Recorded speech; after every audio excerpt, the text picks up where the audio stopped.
Señor, gracias por tu palabra, como siempre.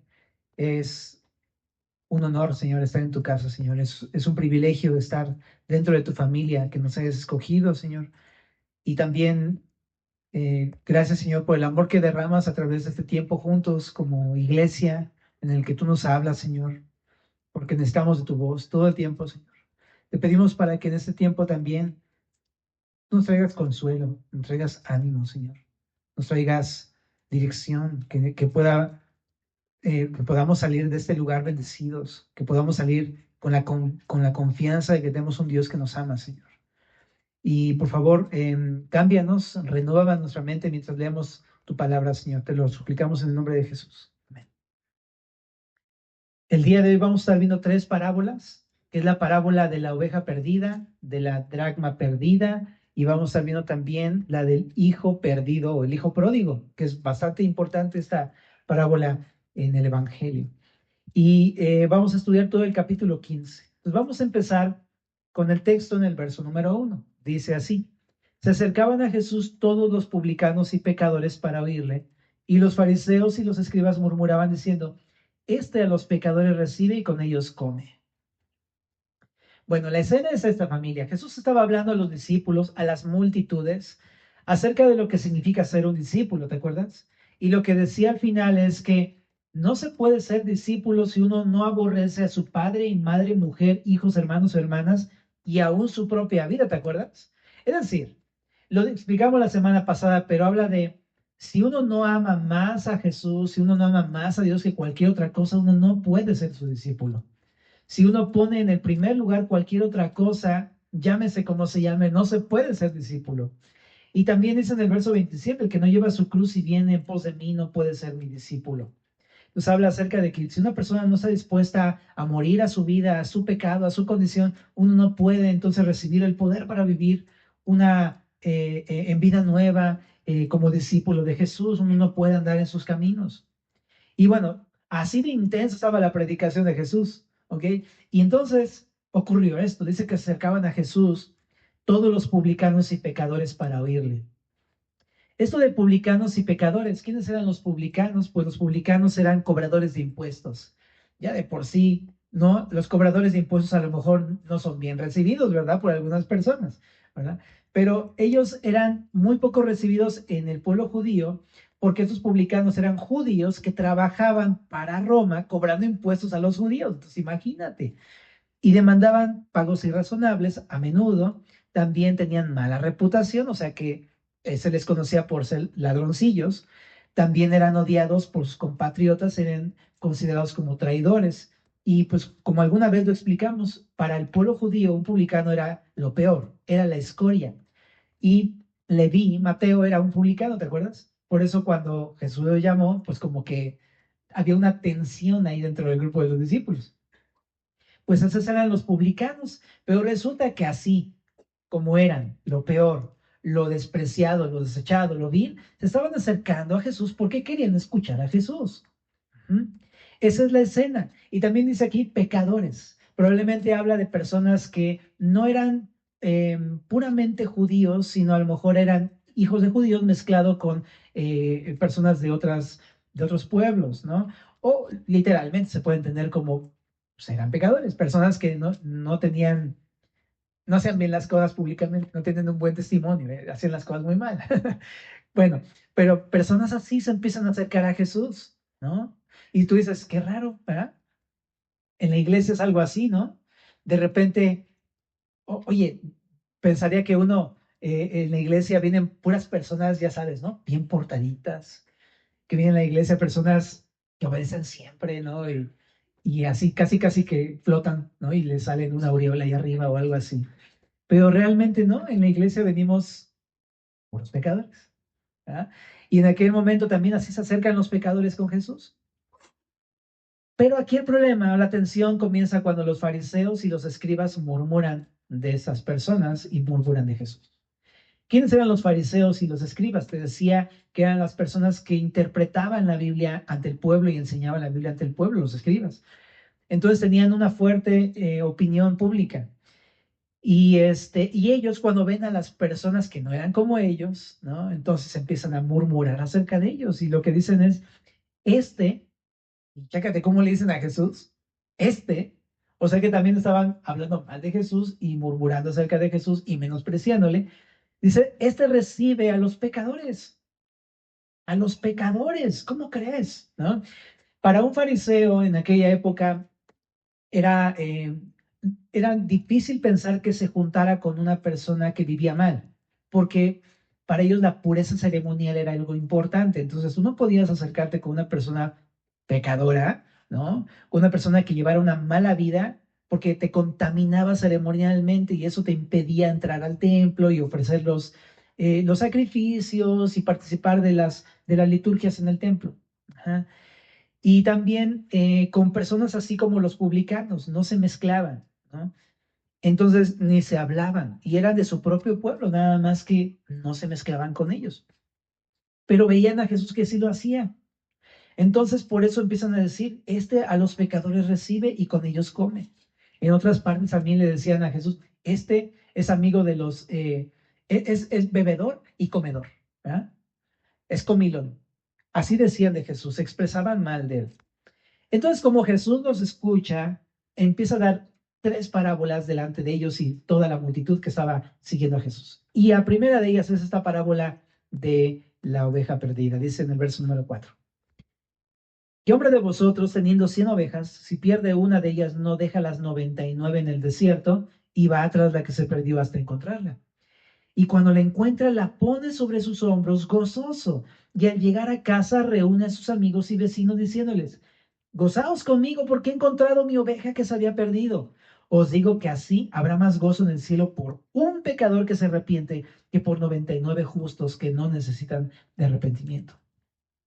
¿O qué mujer que tiene 10 dracmas y pierde una dracma no enciende de la lámpara y barre la casa y busca con diligencia hasta encontrarla? Y cuando la encuentra, reúne a sus amigas y vecinas diciendo, gozaos conmigo porque he encontrado la dracma que había perdido. Así os digo que hay gozo delante de los ángeles de Dios por un pecador que se arrepiente. Bueno, en esa sección hay dos parábolas, la parábola de la oveja perdida y la parábola de la dracma perdida, pero están expresando la misma cosa, ¿ok? Primeramente, ambas parábolas hablan acerca de la condición de las personas, del ser humano en general. En la primera de la parábola de la oveja perdida, al comparar a las personas con ovejas, está resaltando bueno, sí, su terquedad un poco, sí, ¿verdad? De cómo somos obstinados y tercos y aunque nos dice por acá el pastor, la oveja se ve y se va para el cerro, ¿no? Así hace la oveja. Entonces, en cierto sentido también somos obstinados y tercos, ¿verdad? Y hablando específicamente de su audiencia, que eran judíos, por supuesto, Dios los había estado tratando de traer a su redil, pero ellos no querían, eran obstinados en el pecado. Pero también te digo, no solamente habla de la terquedad o de la necedad, obstinación de la humanidad, también habla de la vulnerabilidad.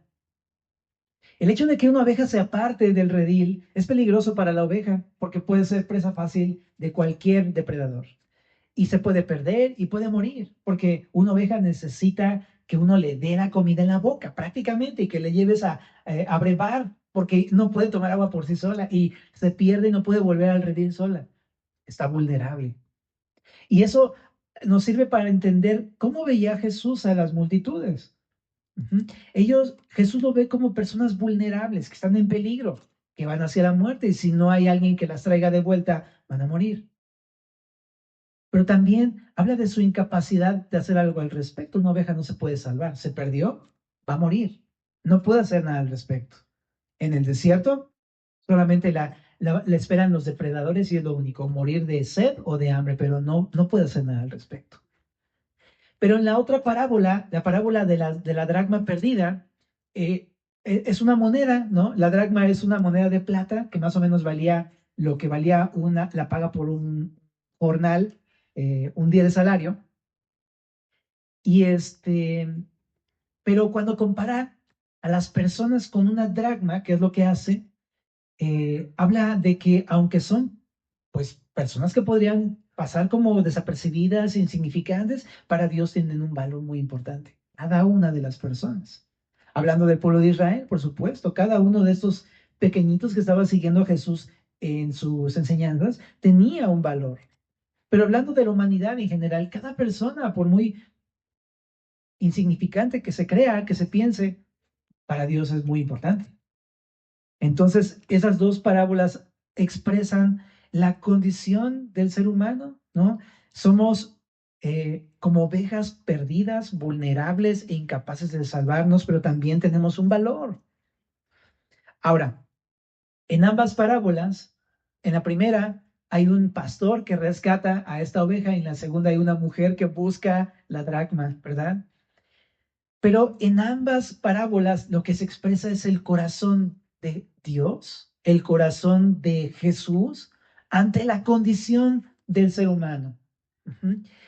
Y es que en la primera vemos a un pastor, a Dios o a Cristo como un pastor que ama a sus ovejas, que ama a las ovejas, y especialmente cuando se le pierde una, es como este buen pastor que se le pierde una y deja las 99 ahí en el redil para ir a buscar la que se le perdió. Ojo, no es porque descuida sus 99 o algo así, porque las 99 ya están en el redil, están cuidadas, están bajo protección, bajo su cuidado. No tienen un cerco alrededor y hay una puerta y ya están alimentadas y ahí están en el amor del Señor.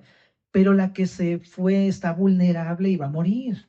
Entonces es prioritario para el pastor ir por esa oveja y rescatarla y traerla de vuelta. Ujú. Entonces me habla acerca del amor que Dios tiene hacia las personas, hacia su pueblo en este capítulo, pero en general habla del amor que Dios tiene hacia una persona que está perdida, hacia una persona que está lejos de Él, hacia una persona que está en su pecado rumbo a la muerte.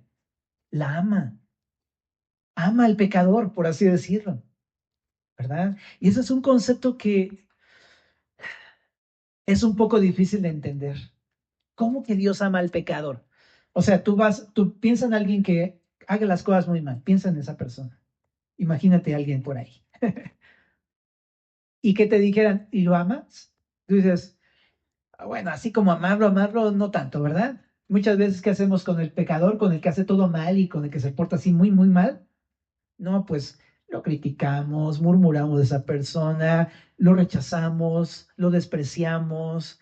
O sea, hacemos muchas cosas así. Pero Jesús ama a las ovejas perdidas. Ama al pecador que está lejos de él. Vemos también aquí una preocupación del pastor, porque ¿cómo es que llega a tal grado su preocupación que deja las 99 con tal de ir por una sola? Está realmente preocupado y pensando en esa condición de esa oveja. Entonces, de repente no sabemos que Dios se interesa tanto en nosotros. Vivimos una vida lejos de Dios, sin Cristo y así, pero nos damos cuenta que realmente Dios está tan interesado y preocupado por mí. También vemos aquí la aflicción de Jesús. Se aflige. O sea, si no se afligiera, no saldría a buscarle y a exponerse en el camino y quién sabe cuándo la va a encontrar y hacia dónde va a tener que caminar para ir por ella y está afligido por esta oveja. Es más, la oveja no tomó la iniciativa de venir, sino que es el pastor el que va a buscarla. Vemos la iniciativa de este pastor, su disposición y aparte también hay algo que me llamó la atención es su persistencia. Dice que no se detuvo hasta encontrarla. De plano, hasta que no fue y aquí estabas, ¿no? Ya te encontré. No se detuvo hasta que la encontró, persistencia, diligencia. Yo me pongo a pensar, así es Dios con todos nosotros. Estamos alejados, sin Cristo, sin Dios, ¿no? Perdidos en nuestra vida, en nuestros pecados, en nuestras cosas. Pero Jesús no para, nos ama, va a buscarnos todo el tiempo hasta que llegue a encontrarnos. Es persistente. ¿Te acuerdas cuántas veces te ha estado buscando quizá en tu vida, verdad? Durante varios años, varias veces buscando tu puerta y tratando de encontrarse contigo de una o de otra manera, ¿verdad? Así es Dios con nosotros hasta que nos encuentra y se presenta con nosotros. Ese es el Señor. Realmente tenemos un Señor que nos ama y ama al pecador y al perdido. Ahora, siguiendo el ejemplo de las dracmas, el Señor nos busca porque para Él somos preciados. Somos de gran valor. Y no solamente por ser creación suya, porque cuando fuimos creados, dice en Génesis que fuimos hechos conforme a la imagen de Dios, ¿verdad? Después caímos y ya no nos parecemos nada a eso, ¿verdad? Pero fuimos hechos a esa imagen al principio y tenemos un valor intrínseco en nosotros por el hecho de ser creados por Dios, pero mucho más porque el Señor nos ama a nosotros. Tenemos valor en el hecho de que somos amados por Él. Bueno, pero entonces lo que vemos aquí es el corazón de Jesús, ¿no? Él busca al pecador, Él está dispuesto a ir por la oveja perdida. Algo que también me llama la atención es que para ir por esta oveja perdida tuvo que echarse encima a los fariseos y a los escribas. O sea, Él tuvo que pagar el precio de la crítica, de perder su reputación y de mancharse las manos con tal de ir ahí con estos publicanos y pecadores. Pero a Él no le importa pagar el precio. También algo que me llama la atención es que Él quiere salvar a la perdida, ¿no? Es su prioridad, no porque desatienda a las 99, pero esa última que está perdida va a morir. Y Él está dispuesto incluso a darle prioridad al perdido, ¿verdad? Por eso es que siempre el Evangelio se anuncia y se predica porque se quiere que las personas vengan al Señor, ¿verdad? Pero el Señor definitivamente que se interesa demasiado por el perdido. Y quiero decirte esto, o sea, a lo mejor tú estás pensando, ¿cómo una persona como yo, pues, le puede interesar a Dios? ¿Cómo una persona que ha hecho tantas cosas como yo, realmente Dios quiere amarla? ¿En serio quiere amarla a Dios? ¿En serio se interesa por mí? ¿No me van a rechazar? Porque luego cada vez que vengo a la iglesia me ven con unos ojos que parece que mejor me dicen, vete de aquí, por favor, ¿verdad? Pero la realidad es esta, que Dios te está buscando. Y a lo mejor te sientes así bien indigno y mal y pecador y sucio. Y a lo mejor ya sabes eso, ¿no? A lo mejor no es noticia para ti saber que estás mal, pero a lo mejor sí es noticia para ti saber que a pesar de todo eso Dios te ama y te está buscando. Y así es el Señor, ¿verdad? Ahora también, algo que me llama la atención también de este pasaje es que se goza con la que se arrepiente, porque cierra su primera enseñanza con esto. Os digo que así habría más gozo en el cielo por un pecador que se arrepiente que por 99 que se creen justos. Entonces, algo que vemos de Jesús es que Él se goza cuando una de estas ovejas se arrepiente.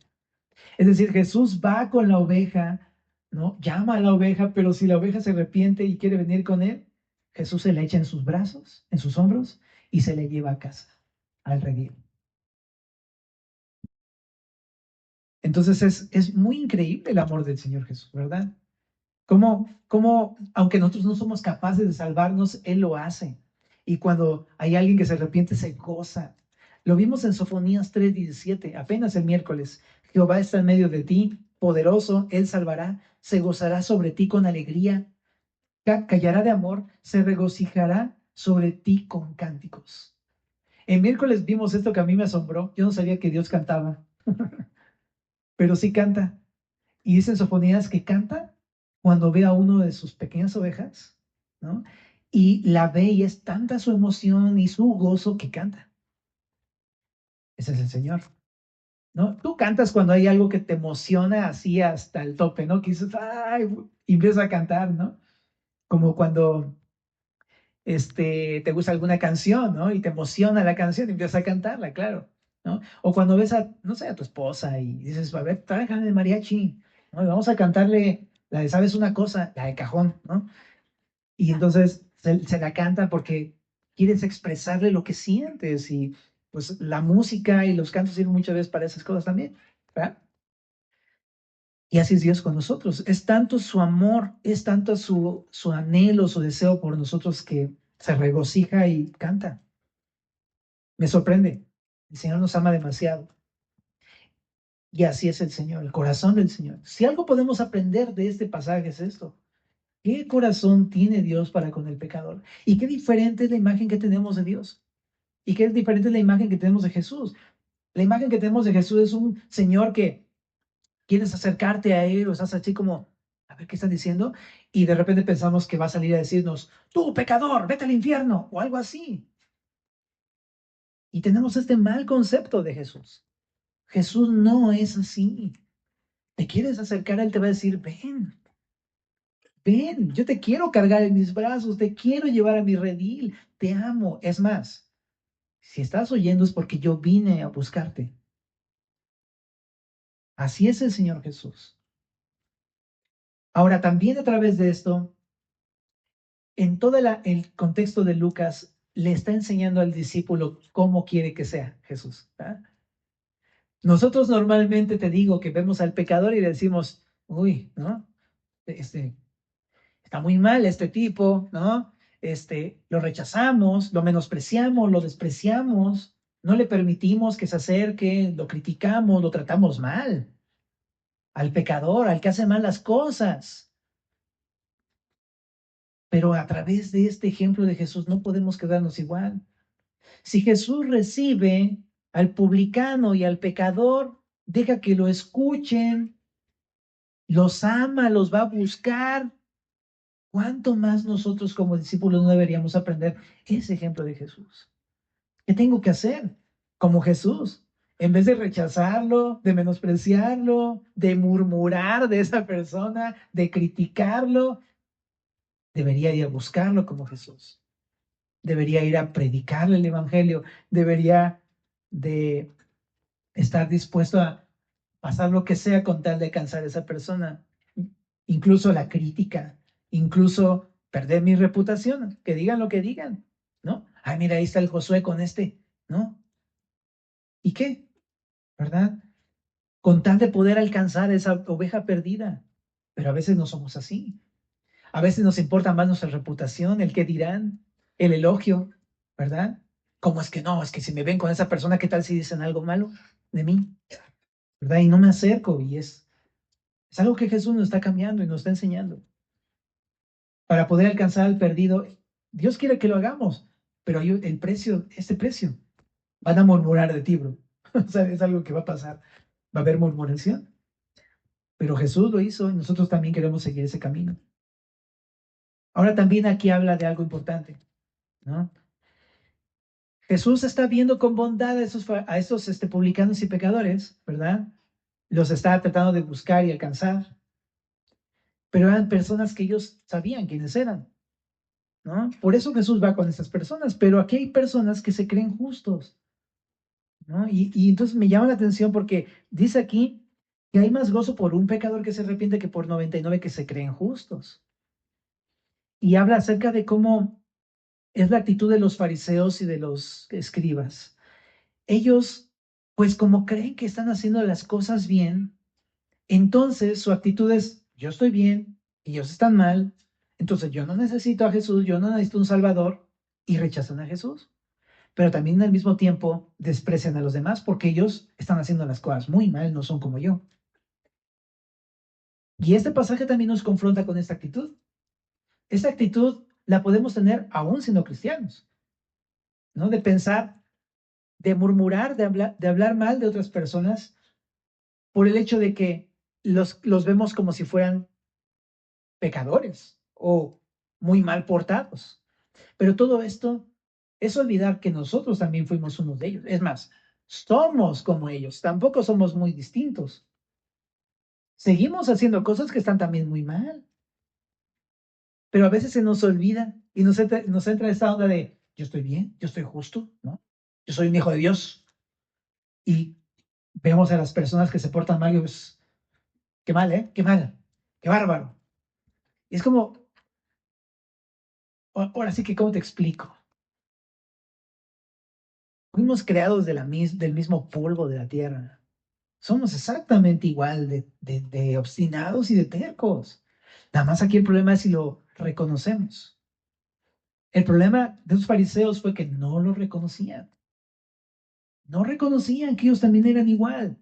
Y ahí es donde entra toda esta actitud de moralismo y religiosidad que Pablo reprueba en Romanos 2. En el capítulo 2 de Romanos le dice al hombre moralista, al que cree que todo lo hace bien, que es un buen ciudadano, que moralmente es bueno. Por lo cual eres inexcusable, hombre, quien quiera que seas, tú que juzgas, pues en lo que juzgas a otro, te condenas a ti mismo. ¿Por qué? Porque tú que juzgas, haces lo mismo. Ese es el problema del moralista, que piensa que está bien y se atreve entonces a criticar a los que están mal, pero él hace lo mismo. Ese es el problema del moralista. Ujú. Y aquí dice en el verso 2, mas sabemos que el juicio de Dios contra los que practican tales cosas es según verdad, y piensas esto, hombre, tú que juzgas a los que tal hacen y haces lo mismo, que tú escaparás del juicio de Dios. Por supuesto que no. También Pablo confronta al hombre religioso, que es muy similar al moralista. En el verso 17 del capítulo 2 de Romanos dice, he aquí, tú tienes el sobrenombre de judío. Permíteme hacer nada más aquí una paráfrasis y como una adecuación para que le agarramos la onda un poquito más claro. He aquí, tú tienes el sobrenombre de cristiano, pongámoslo, ¿ok? Perdón la osadía, familia. Dice, y te apoyas en la ley, te glorías en Dios y conoces su voluntad, instruido por la ley, apruebas lo mejor. Y confías en que eres guía de los ciegos, luz de los que están en tinieblas, instructor de los indoctos, o sea, pastor, maestro de niños, que tienes en la ley la forma de la ciencia, de la verdad, o sea, que te agarras la Biblia de acá para acá y te sabes la seguridad de la salvación, de la victoria, y o sea, todos así bien macheteados. Tú pues que enseñas a otro, ¿no te enseñas a ti mismo? Tú que predicas que no sea de hurtar, ¿hurtas? Tú que dices que no sea adulterar, ¿adulteras? Tú que abominas de los ídolos, cometes sacrilegio. Tú que te jactas de la ley, con infracción de la ley deshonras a Dios. Si te das cuenta, es el mismo error del religioso. Nada más que disfrazado con un disfraz de religión, pero a pesar de que tiene un disfraz de religión, comete exactamente lo mismo que él reprueba en otros. Y ese es el problema. Ujú. El problema es, los fariseos es que ellos conocen la ley, conocen la interpretación bíblica, pero no hacen lo que enseñan. No viven, no creen en aquello que están enseñando. Y es lo mismo con nosotros, familia. Nosotros podemos conocer de la palabra del Señor, tener mucho conocimiento, enseñar a otras personas, ¿no? Y testificarles y sacar los versículos y demás. Pero si nosotros no estamos recibiendo estas palabras, si nosotros no estamos reconociendo que nosotros también somos pecadores, nos convertimos solamente en religiosos. ¿Ah? Entonces, esto es lo que tenemos que aprender a evitar, ¿no? Exactamente, el pecado de no aceptar nuestra propia condición, nuestro pecado de creernos justos, de pensar que nosotros no necesitamos de qué arrepentirnos, ya siendo cristianos, ¿verdad? Todos tenemos cosas de qué arrepentirnos, familia. Todos tenemos cosas que arrepentirnos todo el tiempo. No podemos creernos justos. O sea, por gracia Dios nos ve justos, pero nosotros no somos buenos en nosotros mismos. Entonces debemos de guardarnos esa actitud de soberbia y orgullo de pensar que yo sí estoy bien y, y murmurar de otras personas. Cuando criticamos a otras personas, lo único que expresamos es nuestra soberbia, es nuestro orgullo. Cuando decimos, es que estás bien mal, ¿no? El problema no es esa persona, el problema es yo. Me creo justo. Familia, tenemos que evitar la actitud del fariseo y la actitud de el escriba, ¿verdad? De esos escribas. Bueno, ahora también, regresando aquí al texto, ¿no? También lo que vemos es en la parábola de la dracma, ¿no? Que esta mujer pierde su dracma, la dracma, ya os expliqué qué era, ¿verdad? Una dracma era así una monedita de plata, así te lo expliqué. Pues echa la casa de cabeza con tal de encontrar la moneda, la encuentra, ¿no? Y la vuelve a echar otra vez ahí en la bolsita, ¿verdad? Pero algo que me llamó la atención es que dice que enciende la lámpara y barre la casa y busca con diligencia hasta encontrarla, ¿verdad? Es como cuando se te pierde un billete, ¿no? De esos, de los grandes, ¿no? No, hombre, o sea, barres, trapeas, cambias todo y mueves con tal de encontrarlo, ¿no? Es importante, ¿no? Pero también dice aquí que cuando la encuentra reúne a sus amigas y pues comparte el gozo, ya la encontré, ¿no? Entonces, igual, de la misma forma, el Señor pone esta parábola para hablar acerca del valor de las personas para Él.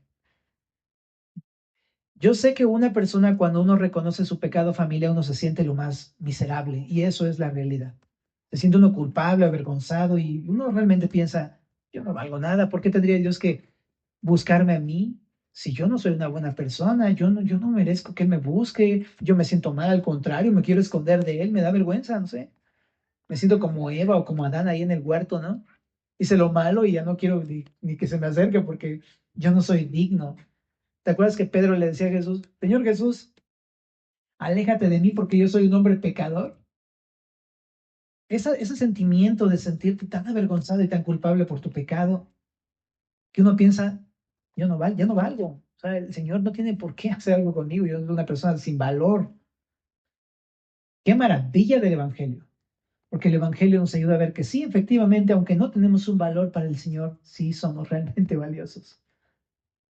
Quiso dar hasta su propia vida por nosotros.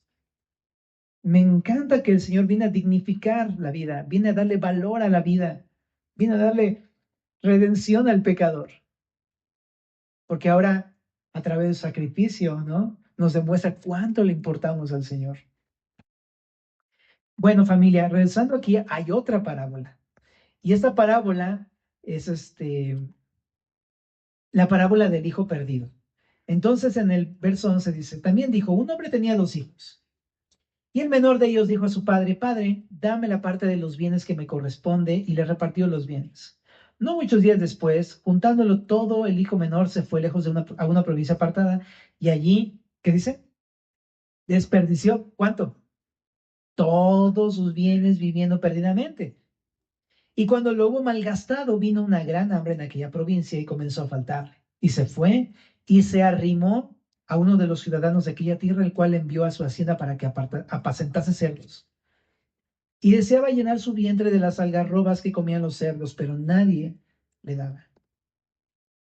Familia, esta parábola es muy claridosa, ¿estamos de acuerdo? Te digo que se le está hablando a los judíos para explicarles, hey, todos son parte de un mismo pueblo, unos hermanos mayores y otros hermanos menores. Parece ser que aquí está refiriendo del hermano mayor a los fariseos y escribas y del hermano menor a aquellos que llamaban publicanos y pecadores, ¿no? ¿Se entiende? Y te lo está diciendo especialmente a ellos, pero yo quiero enfocarme en nosotros, mi familia. Porque lo mismo que les dice a ellos, nos lo dice a nosotros también. Que había un hijo, ¿no? Que dice que le pidió a su padre la herencia, pero si notas la actitud de este hijo, es una actitud de un hijo que ya ni quiere estar en la casa, ya está harto de estar ahí en esa casa con ese papá y con esa mamá y con esa familia que ya se cansó y que le exige a su papá, dame la parte de que me corresponde a mí, ¿no? Que me merezco, ¿no? Como yo soy importante y entonces me toca y me lo tienes que dar. Una actitud de exigencia, de orgullo. Ya no quiere estar en la familia, no quiere una relación con ellos, ya no quiere nada. Se quiere ir, se lo dan. Y era algo raro en aquella época porque no recibías una herencia hasta que el padre partiera y entonces ya recibía la herencia. En este momento se la pidió por anticipado. Entonces era algo como una falta de respeto. Era una falta de respeto. Es como casi, casi, ya quiero que te mueras para que yo tenga lo que tú tienes. Dámelo de una vez. Y entonces dice que se fue y se fue lejos. Se fue lejos, muy lejos. Como cuando decimos aquí semiosamente, se fue por las tortas, pero mal plan, se fue lejos. Se fue verdaderamente al chiquero. Ahí se fue. Y se desperdició sus bienes. Imagínate, era un hijo que tenía una gran herencia y todo eso se lo desperdició, todo lo malgastó. En el verso 30 dice, ¿con quién? ¿No? Ahora sí que con personas que no eran buenas. Complaciendo su carne, sus apetitos, su vida, viviendo para él mismo. Se lo gastó en él. Quiso hacer lo que se le vino en la gana. Y dice que vivió perdidamente. O sea, sí, literal, se perdió. Bien perdido. Y dice en el 14, cuando todo lo hubo malgastado, vino una gran hambre en aquella provincia y comenzó a faltarle. Familia, esta es la consecuencia del pecado. El pecado te promete mucho, ¿no? Aquí vas a estar contento, vas a estar bien, va a estar todo muy bello. Mira, ¿quieres esto? Lo puedes tener. ¿Quieres aquella chica? Puedes tenerla. ¿Quieres ese éxito? Puedes tener ese éxito. Ven aquí. Así es el pecado prometedor. pero nunca es un buen pagador. Siempre, cuando vas tras el pecado te paga mal. Y aquí pasó con este hombre. Se gastó todo, invirtió todo en su pecado y el pecado le pagó muy mal, ¿no? No le dio nada de lo que él necesitaba, al contrario, ahora tiene hambre y no tiene comida para comer. Entonces imagínate, está ahora enfrentando su consecuencia, está vacío. Es que nos pasa a todos.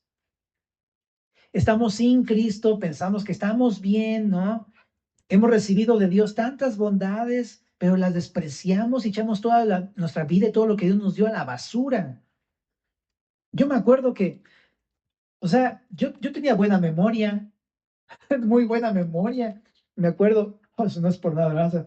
Pero recuerdo haber salido por ahí en el cuadro, ¿no? Alguna que otra vez. Y me aprendía muchísimas cosas, pero después del pecado, y no solamente eso, tu vida, tu cuerpo, tu reputación, no, no, no, no, no. Pregúntale a los del B cómo me veían. Pierdes todo, pierdes tu dignidad, pierdes todo eso que Dios te dio, te dio una integridad, un valor, todo eso lo tiras a la basura, con tal de ir por aquello que quieres y te aferras por ir por ese pecado. Todo lo echas a la basura, eso es lo que sucede. Y de repente te encuentras sin nada, sin amigos, sin valor, sin dignidad, totalmente necesitado, ya nadie te quiere hablar, nadie te quiere prestar, ya nadie te mira bien, ni los de tu propia casa ya te quieren, dicen, no, pues mejor que se vaya a rentar un cuarto, no sé. Quedas como este hombre hambriento, gran hambre, y entonces comenzó a faltarle. Te digo, nos falta, quedamos tronados, quedamos en bancarrota, así nos deja el pecado. Y dice, y fue y se arrimó a uno de los ciudadanos de aquella tierra. Entonces ahí te imaginas al pegoste, ¿no? Todo incómodo, ¿no? Y se arrima y dice, bueno, órale, pues ve a apacentar a mis cerdos. Le dio la peor tarea. Uno pensaría, no, pues en el mundo me va a ir bien, me van a ayudar. ¿Sabes que el mundo es el peor pagador? Nunca te va a pagar lo que tú quieres, lo que tú necesitas. El mundo es hostil, cruel. Intentas encontrar en eso tu llenura, tu satisfacción, la solución de tus problemas y te va horrible, te paga mal. Yo me acuerdo, o sea, buscas amigos, al final terminé sin amigos, ¿no? O sea, aborrecible y aborreciéndonos, así literal. Relaciones, chicas, novias, familia, o sea, terminas mal, destrozado todas las cosas, ¿no? Y intentas tratar de solucionar esos problemas con lo que el mundo te ofrece, ¿no? Todo te va a quedar mal, te va a pagar mal, va a salir deudor en todas maneras. Y este hombre era judío, imagínate, apacentar cerdos inmundos, pues no era una cosa denigrante. El pecado hace eso, nos lleva a este punto de denigración de nuestra persona hasta el fondo, nos humilla, nos pone a hacer cosas que al final nosotros nunca, yo me acuerdo, cuando era chiquillo, ¿no? Yo veía personas así, ya sabes, ¿no? Borrachillas que andaban por ahí tiradas y mal, ¿no? Y decía, híjole, no, pues yo nunca voy a terminar como esta persona. Ajá. Y de repente un día tú eres esa persona, ¿sabes? Y de repente así pasa, o sea, ves en personas de chico cómo no te gustaría ser y terminas siendo eso. Es horrible. Es el pecado, familia. Es el pecado. Entonces, total, que este hombre dice en el verso 16, deseaba llenar su vientre de las algarrobas que comían los cerdos. O sea, no tenía hambre y quería comerse la comida de los cerdos. Le pedía a sus amos, dame la comida de los cerdos, pero no se la daban. Ni siquiera el desperdicio. Te digo que el mundo te paga terrible. Y volviendo en sí, dijo, ¿cuántos jornaleros en casa de mi padre tienen abundancia de pan y yo aquí perezco de hambre? Me encanta. ¿Sabes de qué se acordó este hombre? De la bondad de su papá. Un día, en toda su necesidad y destrucción de su vida, se acordó, un momento, mi papá, tengo un papá y mi papá es bueno. Era tan bueno que incluso hasta a sus trabajadores les daba de comer y no era cualquier cosa, era pan, no eran algarrobas, tenían pan y no tenían poco, tenían hasta saciarse, tenían pan en abundancia. No inventes. Estar incluso trabajando con mi papá era muchísimo mejor que estar acá afuera, sin nada. Realmente tengo un papá bueno. ¿Por qué no estoy con él? ¿De qué me he perdido? ¿Por qué lo desprecié? Él me daba todo lo que necesitaba. Incluso aunque hubiera sido uno de los más bajos siervos en la casa de mi padre, hubiera resultado en ser un trabajador amado y cuidado y protegido por ese Señor. Y esa bondad que hizo, mira lo que dice, verso 18. Me levantaré a ir a mi padre y le diré, Padre, he pecado contra el cielo y contra ti. Ya no soy digno de ser llamado tu hijo, hazme como uno de tus jornaleros. Cuando se acordó que tenía un padre bueno, entonces dijo, voy a regresar. Lo anheló. Y eso es algo que realmente está cambiando su corazón por completo. Es algo raro que el ser humano a veces no experimenta y que se llama arrepentimiento. Es la palabra metanoeo, que significa cambiar tu manera de pensar. Lo vimos hace también unas ocasiones atrás. Que este hombre quería irse de su casa, estaba harto de su padre, harto de su familia, quería todo su dinero de una manera muy exigente y orgullosa. Dame, me voy. Y se fue lejos. ¿Qué es lo que lo hizo cambiar para que él pensara, mi padre bueno? Y de repente voy a ir con él. ¿Te das cuenta del cambio de actitud, del arrepentimiento de este hombre? Voy a ir con él. No tengo nada que ofrecerle. Lo único que le voy a decir, Padre, he pecado. No voy a ir con justificaciones de, no, no, sí, sí he intentado echarle ganitas y he intentado hacer algunas cosas buenas, la regué en algunas otras ahí más o menos, pero ahí la llevo, pero si vengo a ti, no, no, no, no, no, no.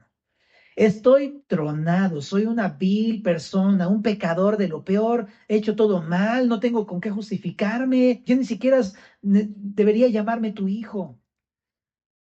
Estoy muy mal. No vengo a decirte que he hecho las cosas bien, vengo a reconocer que te ofendí, que ofendí a Dios, que está todo mal en mi vida. Y familia, esto que lo hizo cambiar de manera de pensar fue el amor de Dios, fue la bondad de Dios. Entonces, yo lo que pienso es que si tú estás aquí pensando que eres la peor persona, que has pecado horriblemente, que sabes que ni siquiera merecerías el perdón de Dios, que te reconoces mal, te quiero dar una buena noticia. Jesús recibe al pecador. Jesús exactamente eso, al arrepentido de corazón lo recibe. Uh-huh.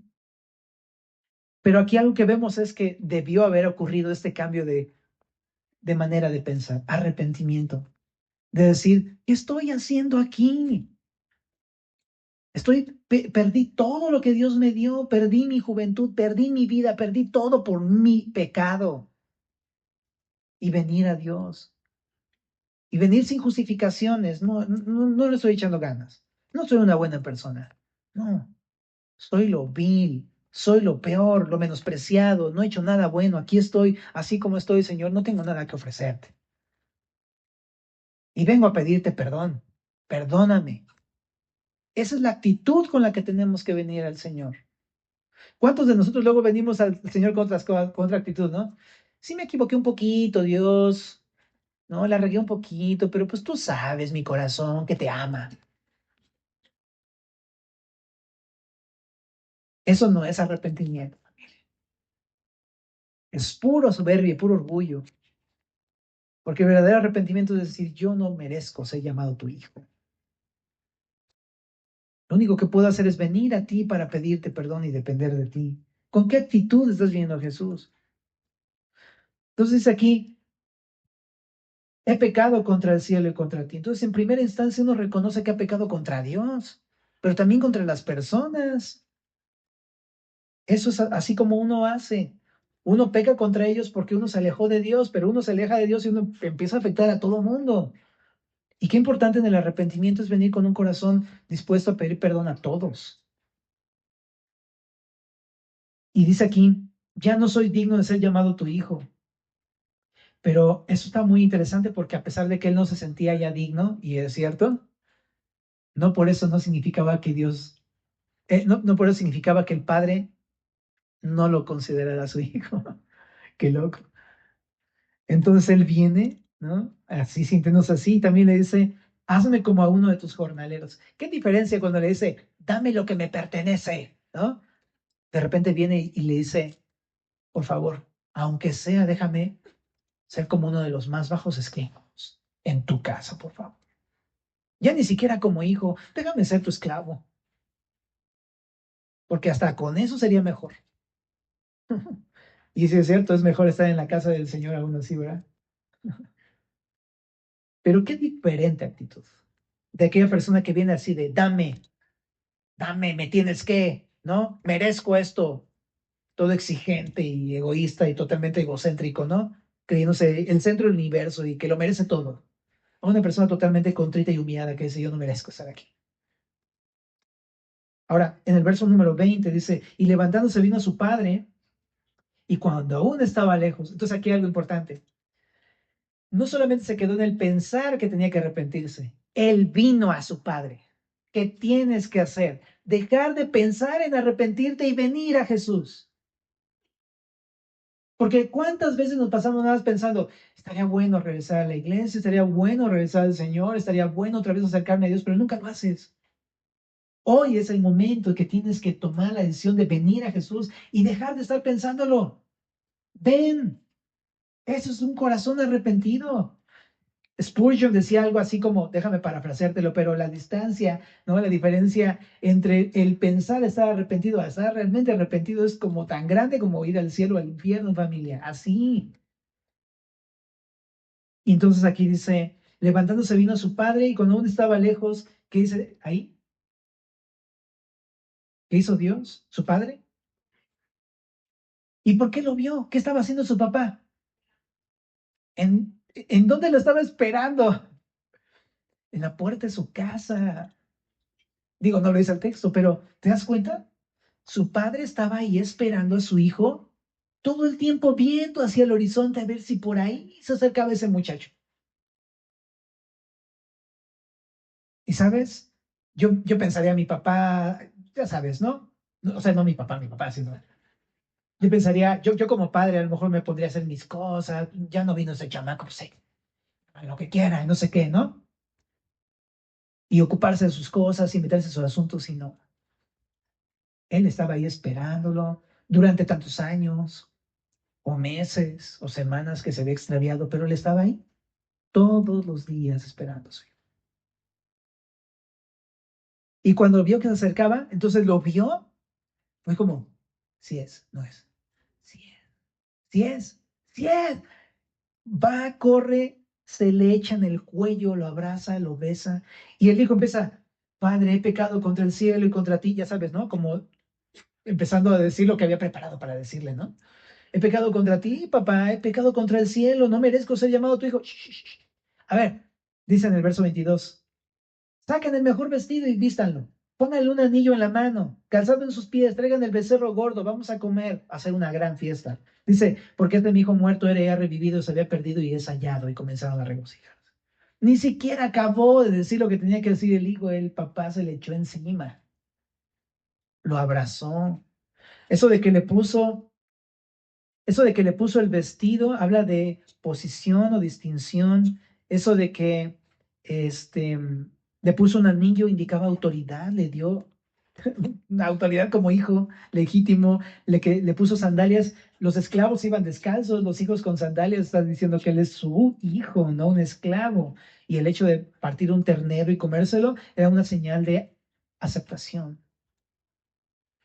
Y qué increíble, ¿sabes? Muy diferente la actitud del fariseo, que es como, ¿qué hace este aquí? Este pecador, ¿por qué le habló al pecador? ¿Por qué le sigue hablando? ¿Por qué lo ama? Se hace todo mal. Jesús se le echa encima al pecador, lo abraza, lo recibe, hace una gran fiesta porque está arrepentido y ha regresado al Señor. ¿Ah? Y ahí en el 25 dice, y su hijo mayor estaba en el campo y cuando vino y llegó cerca de la casa oyó la música y las danzas y llamando a uno de los criados le preguntó qué era aquello y él le dijo, tu hermano ha venido y tu padre ha hecho matar el becerro gordo por haberle recibido bueno y sano. Entonces se enojó y no quería entrar. Estos son los fariseos, si lo describas, ¿ves? Salió por tanto su padre y le rogaba que entrase, mas él respondiendo dijo al padre, he aquí tantos años te sirvo, no habiéndote desobedecido. ¿Cuánto? Ahí está el problema, muchacho. Nunca me he portado mal, nunca he desobedecido. Ah, sí. ¿Y cuánto me has dado? Dice, nunca me has dado ni un solo cabrito para gozarme con mis amigos. Nunca me has dado un cabrito.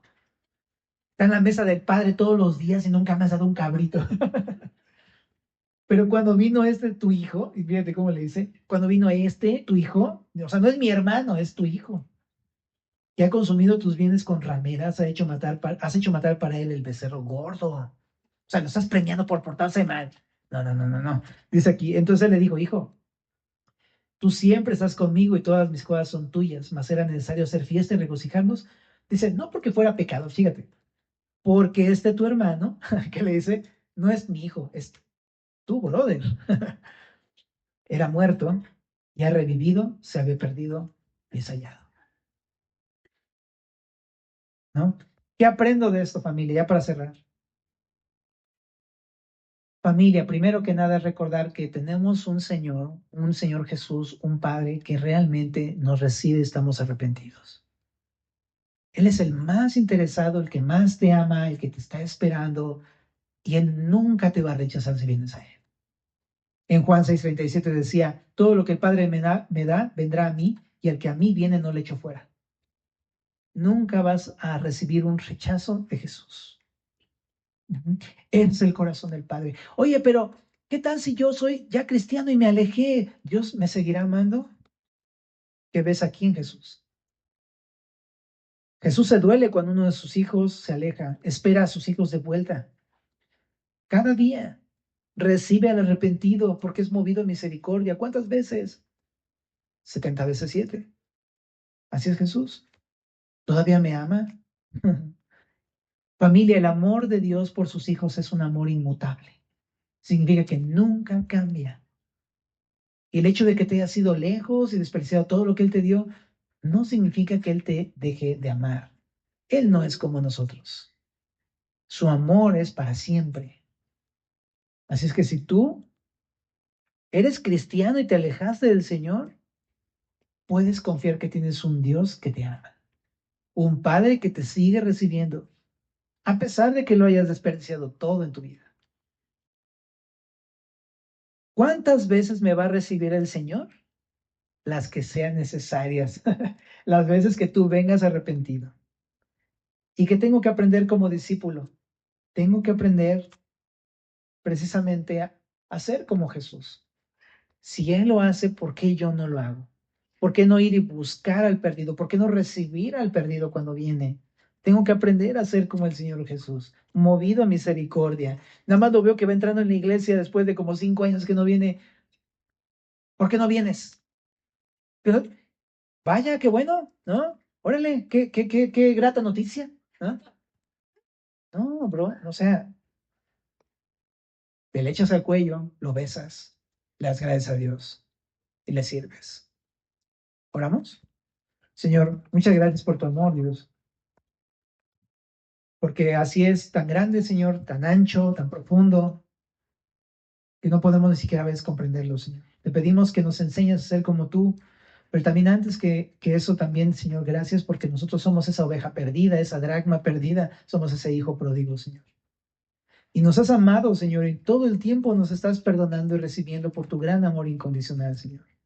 Ayúdanos a apreciarlo y a poder responderte, Señor, también como este hijo, Señor, viniendo arrepentidos cerca de ti, Señor, habitando en tu casa, Señor.